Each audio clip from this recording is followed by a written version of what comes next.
Security at Microsoft joining us for this interactive session. Vasu will be discussing building your organization's security foundation. Just before we get kicked off here, a few housekeeping notes that we encourage you guys to keep your cameras on and your audio muted, and you can use the Zoom chat box in the bottom toolbar of your screen.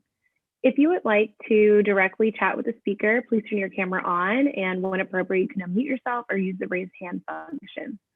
The session will be recorded and posted post-event. So please join me in welcoming Vasu, and please take it away. Thank you so much, Sterling, and it's great to be here with you all.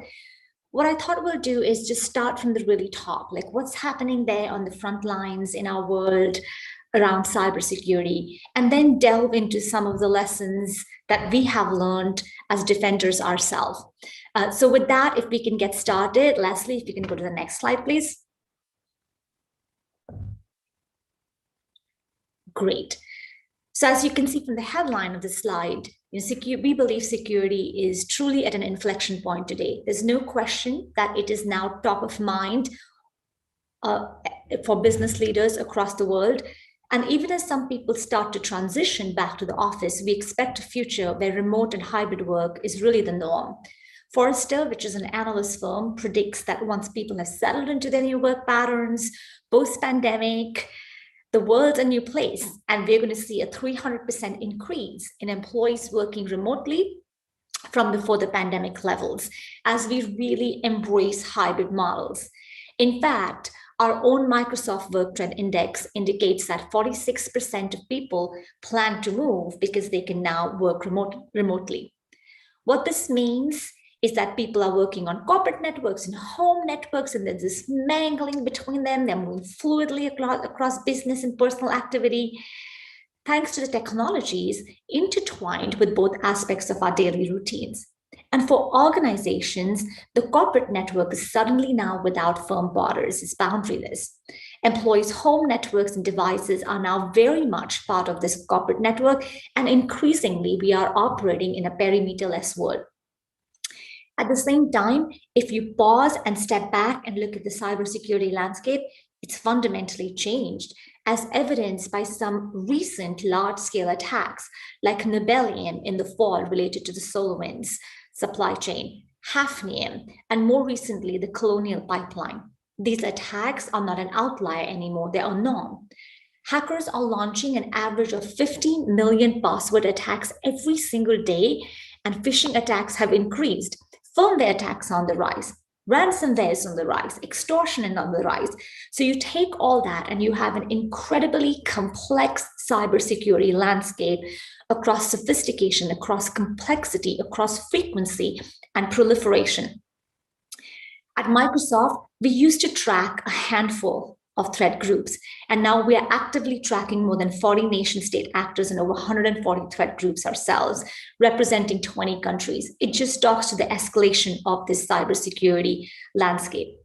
Now you couple all of that with the pressures of rising costs and economic pressures and growing concerns around investment return, plus the incredible talent shortage that we all face in the security industry, and all of us are facing tougher choices about security than ever before.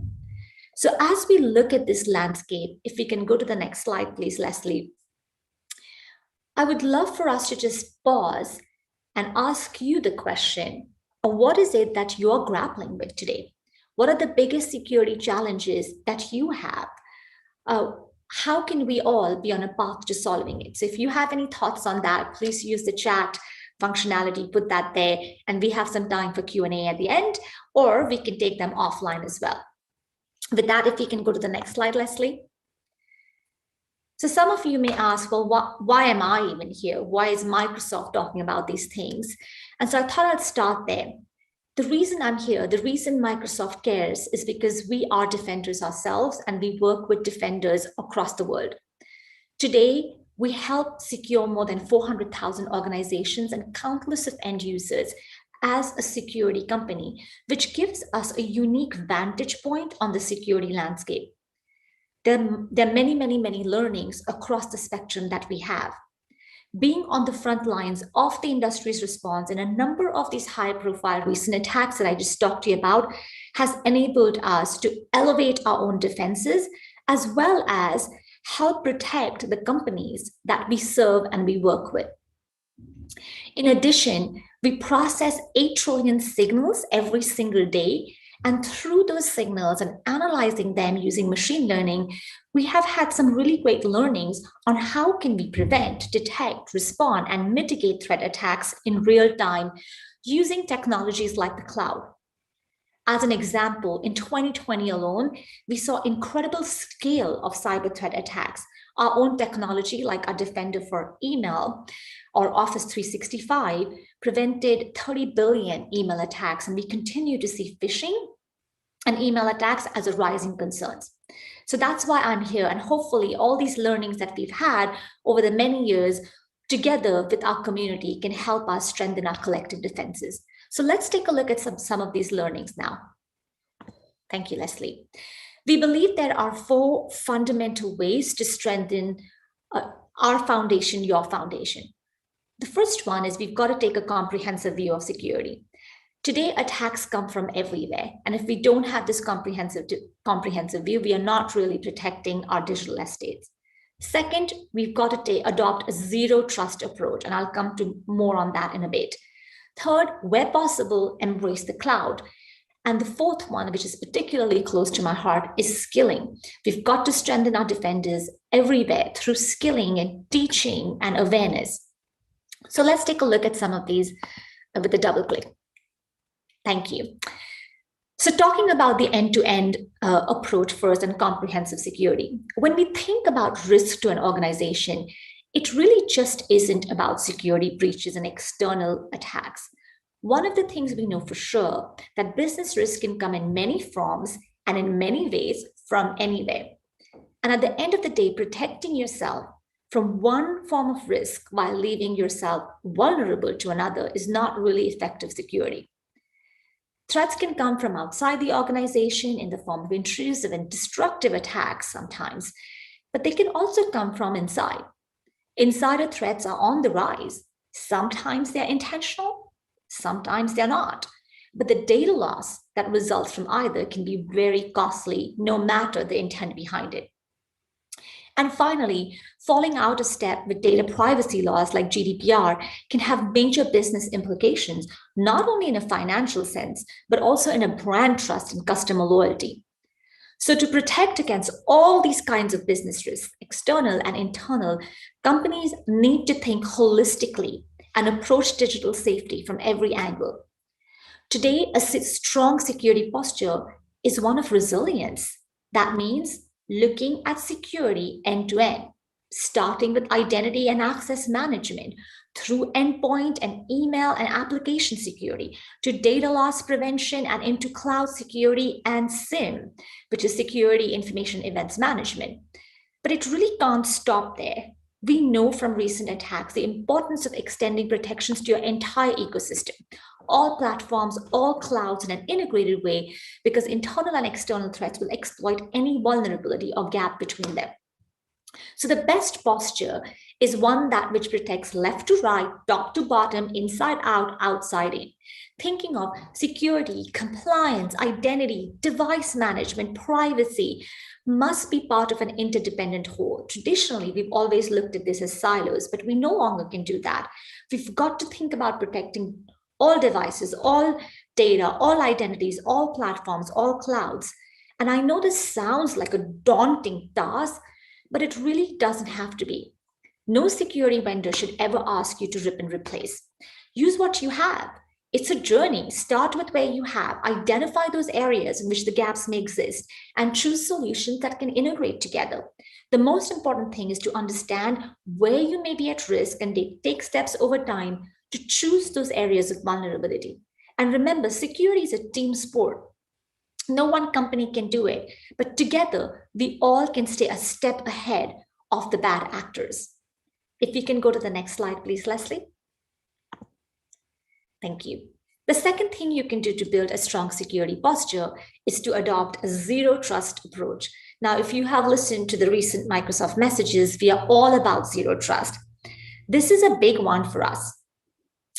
And I would love to hear in the chat how many of you have heard about zero trust, are adopting a zero trust approach, have alternate viewpoints on zero trust. We want to hear from you. So please put it there. And again, we'll have time at the end to talk about it. So we view zero trust really as a cornerstone of effective protection, the foundation for organizational resilience in the future of security. So let's start with, what does it even mean? And what's the definition of this for those who are not familiar with zero trust? First, it's a mindset, an approach, an architecture, a framework, all of that. But essentially what it does is it assumes breach. That means it assumes that all activity, even by known users, could be an attempt to breach systems. It requires all users, even those within the organization, to be authenticated, authorized, and continuously validated before being granted access. This approach leverages advanced technologies such as multi-factor authentication, identity and access management, conditional policies, as well as things like next-generation advanced security across endpoints to verify the user's identity and maintain that system security. Lastly, if I were to break this framework down, it would be in 3 pillars. The first one is verify explicitly. The second one is use least privileged access. And the third one, where we started, was always assume breach. Now, admittedly, this is a pretty significant departure from traditional network security, where, once you're inside an organization's network, you're trusted. Adopting a zero trust strategy is the opposite of that. And as I said earlier, it's a journey. It's different for every single organization, but every single step you take will make you more secure. Many times I get the question from our customers, so where do I start? And I say, if you're really wondering where to start with a strong cloud identity foundation as a first line of defense. It starts with authentication and providing access, so start there. Gaps in protecting identities, and we've seen plenty of that, right? I'll quote our CISO.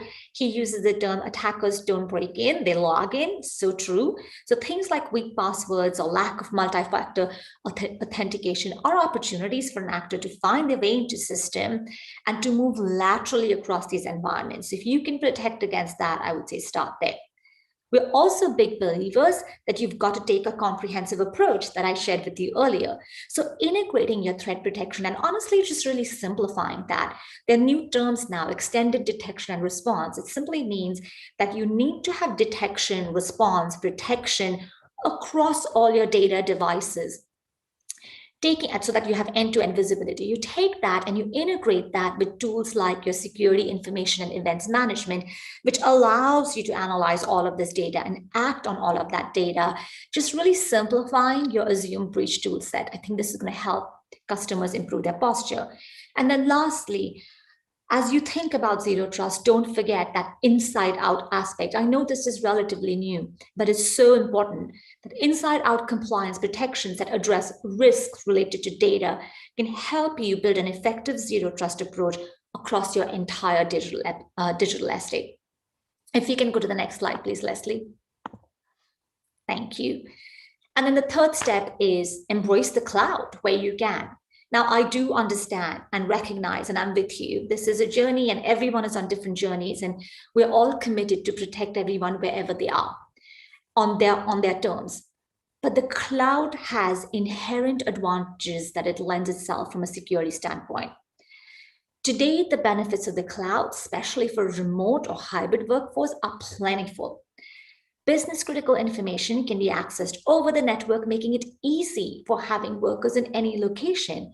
And plus, let's remember the capital savings, the elasticity, the resilience, and the innovation that you're getting from many into this cloud. Over the last year, as we faced the first inflection to remote businesses and we all had to transform into remote workforces overnight, and as we're seeing another inflection to hybrid work just happening right now, we're seeing a rapid migration to the cloud as companies recover from the pandemic and implement new infrastructure. I'll share some stats. We have a partner organization called Microsoft Intelligence Security Association, or MISA, which is really a community. And it's so important to have that community where you learn and you benefit from each other's defenses, as well as collaboration innovations. So this community, we did a survey with them, and 89% reported that customers have accelerated their move to the cloud due to the pandemic. That's pretty large numbers. So having a strong cloud posture does provide a level of security that most companies just simply cannot achieve on their own. And we saw that even in the recent high-profile attacks, having cloud security can be vastly beneficial. Baseline layers of protection simply cannot be enough for today's sophisticated threats. So think about your defense strategies. Think about where you can leverage the cloud. Think about how do you really layer up as you think about your cyber safety and your digital estate. If we can go to the next slide, please, Leslie. Okay, and then coming back to what is closest to my heart, skilling. With this landscape evolving so quickly, what we're seeing is there's an inherent need for all of us to stay current, not only on what are the threats and what's our response plan, or how are we going to protect against that, but our own selves and our skills and that of our team. We know that attackers exploit not just our digital holes, but really the holes in our defender teams. And right now, most security organizations have two problems. One, we talked about this earlier, a talent shortage. There are millions of jobs which are going unfulfilled today. And two, there's a lack of diversity within these teams, which can also cause us to just really have blind spots in our approach and thinking. This year, there will be an estimated shortfall of 3.5 million security professionals, which means businesses will continue to struggle to fill that gap. And shortages can lead not only to unfulfilled positions, but honestly, a lot of work on the shoulders of existing teams. Every single defender counts, and it's our collective responsibility to build new defenders and to enhance these defenders. At Microsoft, one of the reasons I joined and I'm here is because we are passionate believers that everyone and anyone can be a defender if you want to be that. And with the proper training programs, we can all work together to build a workforce of the future that reflects our planet, the beautiful diversity that it has. And we can build an inclusive environment. We can do our best work. As we build these teams that reflect many viewpoints, including that of the demographics of attackers themselves, because they come from diverse viewpoints, I think it will help us all stay ahead of this advanced threat landscape. And as I said, it's a cat and mouse game, so it helps us mitigate that. And with that, I also wanted to share, if you're searching for content and ways of skilling your team, there are plenty of tools out there. We also have put out our content. There's some rich content libraries, so please take a look. And we also have announced new certifications now. So if you're interested, shoot us a note and I'd be happy to share that with you.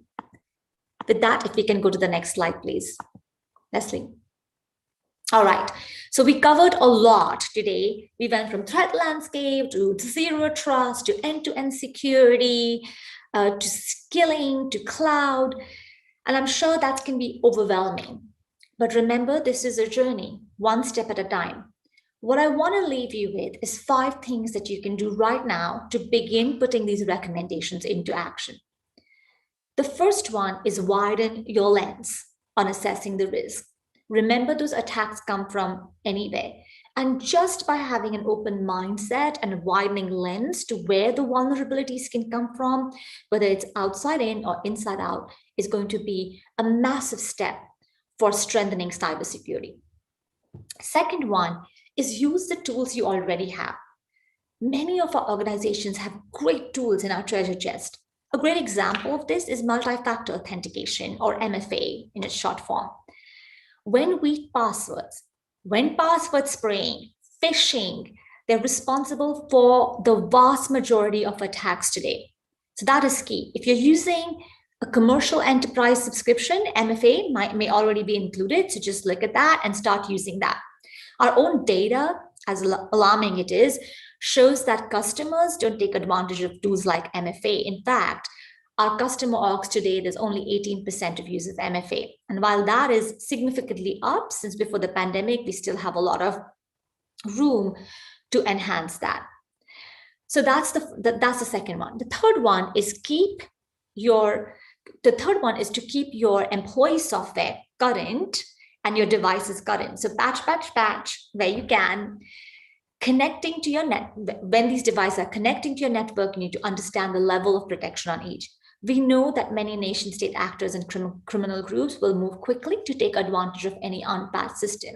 So promptly applying all the available patches or using automated tools that are out there is the best protection against any attack. Fourth, we talked about this, is the cloud. Embrace the cloud where you can and choose partners who can provide that scale and innovation for you. This can help you drive productivity and be more resilient to cyber attacks and at a lower cost as well. And then lastly, it's about skilling. Let's help our defenders to really brush up on their skills. We are all in this together. The cyber landscape is changing fast, and it's important for us to develop defenders and to ensure that our teams are keeping up with the new techniques, tactics, and practices that today's attackers are employing. With that, Leslie, I think that's my last slide now. I thought I'll end with something which inspires me every day is why am I here and doing that? And that's because if you look at Maslow's hierarchy, safety is at the very bottom.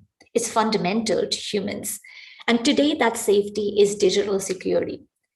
Security should be the freedom to imagine, to plan, to empower, to innovate, to inspire. We're emerging from a year that has altered us forever. It's altered the world forever. It changed the way we live. It changed the way we work. It brought new challenges in cybersecurity. And it reminded us all that there's no playbook for change. But where there's uncertainty, there's also the power to shape the world in positive and profound ways. As security professionals, as security leaders, as business leaders, as security communities, it is absolutely within us superpowers to help people feel safe and be safe. This ultimately is the heart of security. And so I'll end it again with this quote, which I started with. It is the freedom to imagine, to empower, and to inspire. So let's inspire and let's be inspired. And with that, I'll take questions. If there's any on chat, I know that Leslie is monitoring some of these, or if you just want to ask me directly, that would be awesome as well. Hey, Vasu, this is Carrie Lou Dietrich. Nice to see you. Hi, Carrie Lou. Hi. So I think the biggest challenge that I see is this conflict between convenience and security. So like you said, 18%, only 18%, I guess, of Microsoft customers or a survey are using multi-factor authentication, maybe because they think it's inconvenient. How's Microsoft, or how are you guys thinking about this conflict between convenience and security, and how we make it more implicit so that it's not so much effort and you're building a culture of security while helping people do things easily? Yeah, it's a great question, Carrie Lou. And, I'm a big believer that security should not be in the way of experience or innovation. In fact, it's fundamental to experience and innovation. So it's not an or, it's an and. And one of the greatest examples I have is passwordless protection, because that's a big investment that we have made as part of our cloud identity. And as we move towards that, in fact, Microsoft is 100% passwordless now. What we hear from organizations routinely is that enables them to have a better experience because they don't have to remember the passwords, but it's also so much better from a security standpoint. And so that's an example where security can help you strengthen your defenses and provide an exceptional experience. The second thing is, as we talked about MFA, but even other of the tools that we have with security, there's a massive focus on simplifying these tools.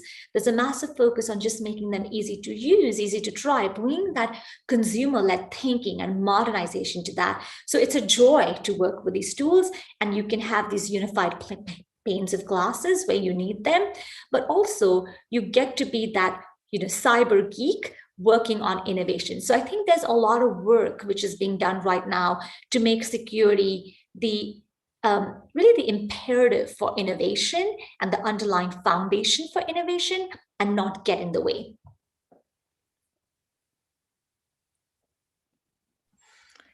Vasu, we had a couple of questions that came in on private chat. The first one is, we talk about zero trust for security, but how does it compare, or how does it apply to compliance? Yeah, it's a great question, Leslie. And when you think of zero trust, it started with identity, because identity is very much the battleground of security, and we have to start there. However, if you look at zero trust and its evolution, the idea is you've got to assume breach no matter where the breach is coming from. And as part of that, you have to have inside out thinking, and that really is compliance.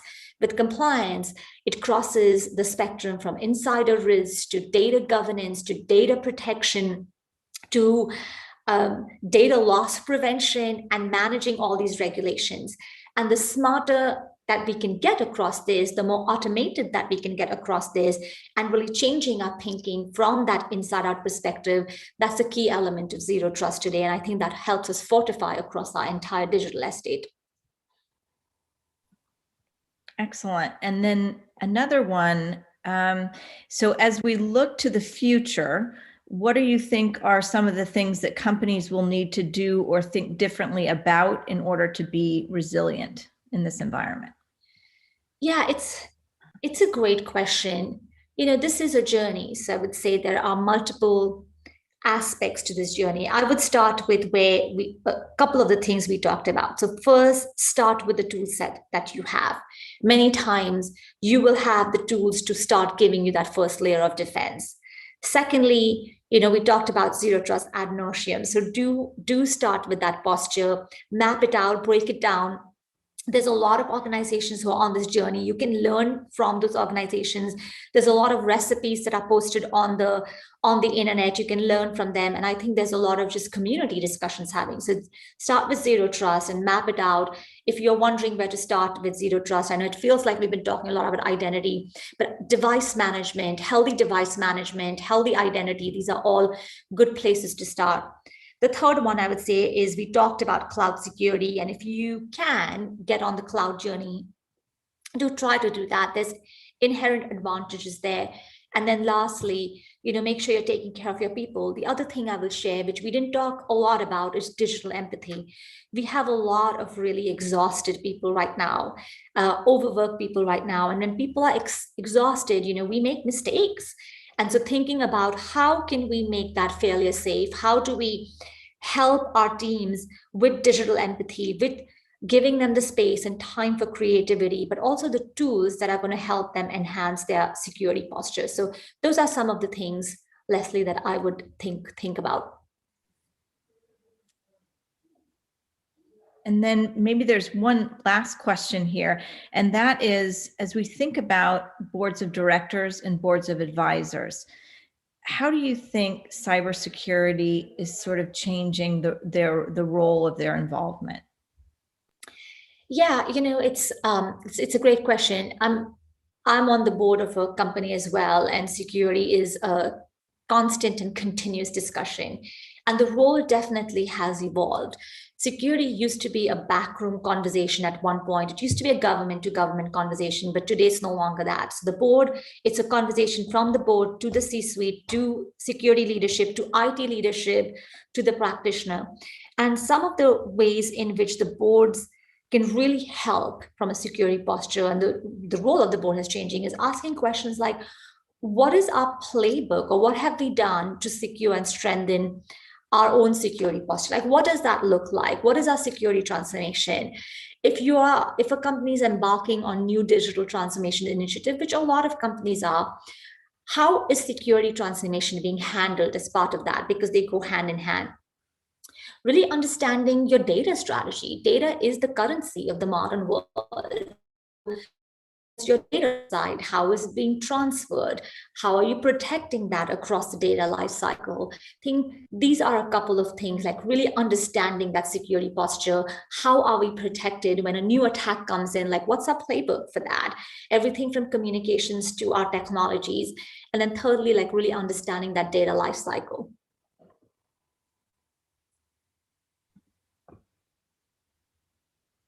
I think we're at the top of the hour, so we may have completed our time here. Again, Leslie, thank you for all the questions, and Sterling, thank you for the opportunity. It has been lovely to be here with you all, and I look forward to staying engaged and connected with our community here. If you have any questions, please send them to us, and we will get back on that. So thank you again, and have a great day. Bye. Yes, bye. Thank you, everyone. We have a lot more great content today.